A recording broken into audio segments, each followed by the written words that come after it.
Bien, en este vídeo vamos a repasar un vocabulario para prepararnos la exposición oral del ejercicio 10, la lámina 10 del primer trimestre en primero de la ESO. ¿Vale? He preparado 4 fichas que recogen el vocabulario del tema 5 y 6 del libro y vamos a empezar por tener claro la diferencia entre la escuadra y el cartabón. Los dos son triángulos rectángulos, tienen un ángulo de 90, pero la escuadra es isósceles, tiene dos ángulos de 45 a ambos lados, mientras que el cartabón tiene un ángulo de 60 y uno de 30. ¿Vale? Yo os pediría que cuando hagáis la exposición oral expliquéis qué regla es la que estáis usando. La diferencia entre horizontal y vertical la he puesto con el horizonte, que es la línea que separa el nivel del mar del cielo, o también podría ser la línea que separa el nivel de la tierra del cielo, ¿vale? Y la vertical sería la dirección que coge una cuerda con peso, a modo de plomada, que va buscando el centro de gravedad, ¿vale?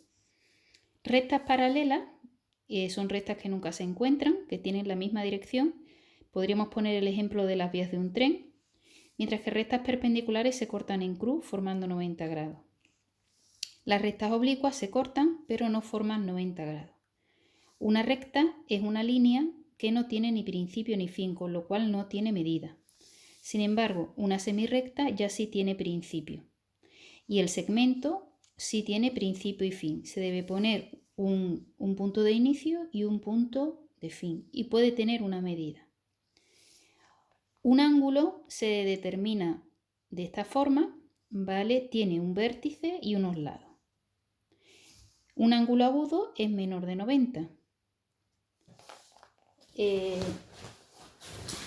Un ángulo agudo, si un ángulo de 90, por ejemplo, es este, un ángulo agudo tiene que tener menos amplitud que el ángulo de 90.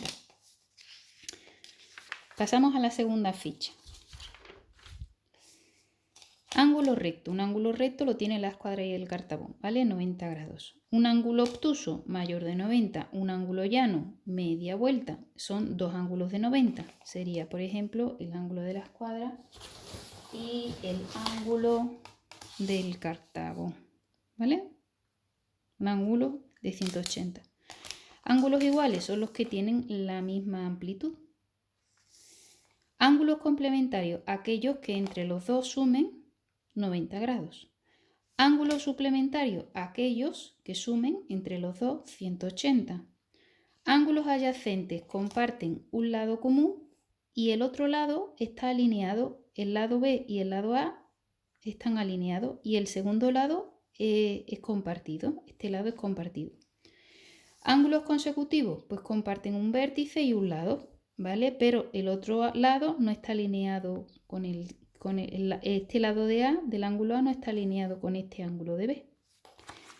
Ángulos opuestos por el vértice, aquí tenemos un ejemplo. Además, ángulos opuestos por el vértice son iguales. Diferencia entre circunferencia y círculo. Circunferencia es una línea y círculo es un área o superficie. Dentro de la circunferencia, el arco es una porción de circunferencia, la cuerda es una línea recta que une un punto de la circunferencia con otro. El centro de la circunferencia es donde tenemos que hacer centro para dibujarla con el compás, el radio, el diámetro, que es el doble del radio, y una semicircunferencia sería media vuelta de circunferencia. Con respecto a la relación entre rectas y circunferencia, una recta puede ser tangente, tocarla en un punto, de forma que el radio de esa circunferencia, en ese punto donde toca a la recta, formaría 90 grados con ella.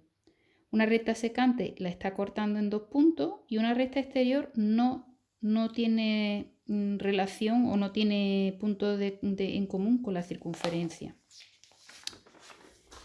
Tercera ficha. Óvalo. Eje mayor, eje menor. Ovoide. Eje menor, eje de simetría. Espiral.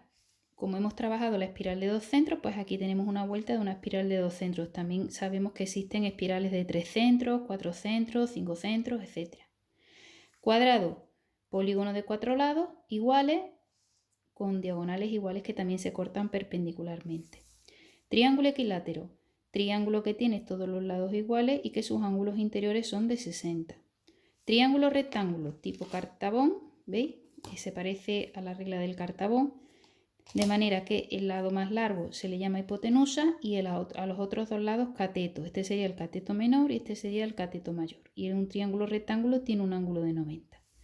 Triángulo isósceles. Pues un triángulo isósceles es aquel que tiene dos lados iguales, de manera que es simétrico, izquierda y derecha. Un triángulo escaleno no tiene ningún lado igual a otro. Un triángulo obtusángulo tiene uno de los tres ángulos interiores mayores de 90. Si es acutángulo, no tiene ningún ángulo interior mayor de 90. Un cuadrilátero paralelogramo, que podríamos haber puesto un cuadrado o un rombo, un romboide, hemos puesto como ejemplo el rectángulo, es un polígono de 4 lados que tiene los lados paralelos 2 a 2. Sin embargo, un cuadrilátero no paralelogramo, como por ejemplo tenemos esta forma de cometa, las bases no son paralelas y los lados de izquierda y derecha tampoco son paralelos. Y por último tenemos aquí un polígono estrellado verdadero. Es un polígono que empieza en un punto, empieza a unir los vértices. La división de una circunferencia en partes iguales la empieza a unir de manera alterna, por ejemplo este de 2 en 2, y vuelve a su punto de inicio. Un polígono estrellado falso sería, por ejemplo, el que sale con el hexágono, porque yo empiezo a unir los vértices de 2 en 2, se cierra la figura y no ha terminado de pasar por aquí, por aquí y por aquí, ¿vale? Un polígono regular convexo puede ser este, ¿vale? Todos sus ángulos son salientes, mientras que un polígono regular cóncavo tiene ángulos entrantes, ¿vale? Un polígono irregular tiene la medida de sus lados no son iguales.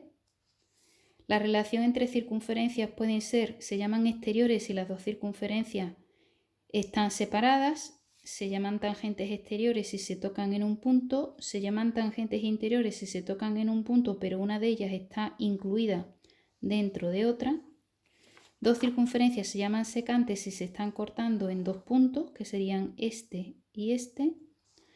Dos circunferencias son concéntricas si tienen el mismo centro. Si yo he hecho centro aquí para hacer esta pequeña y he vuelto a hacer centro aquí para hacer esta más grande. Y dos circunferencias son interiores si una está dentro de otra, como si fuera un grupo dentro de un grupo mayor, un subgrupo dentro de un grupo mayor. Y esta expresión, que yo insisto mucho en clase para que la tengáis en cuenta el día de la exposición, es que le vamos a llamar hacer centro al punto donde pinchamos con el compás para hacer la circunferencia, vamos a decir hacer centro en vez de pinchar, y como apertura de compás, que es esta medida, decimos, pues tomamos esta apertura de compás, 3 centímetros, 4, 5, ¿vale? Pero no decimos, cogemos esta medida, sino esta apertura de compás, ¿vale? Estas 4 fichas que están sacadas de los temas 5 y 6 del libro, las iremos copiando en clase conforme los compañeros van exponiendo para quedarnos un poco con la idea. Pondremos palabra y dibujo para que se nos quede un poquito el vocabulario específico de este bloque de la geometría.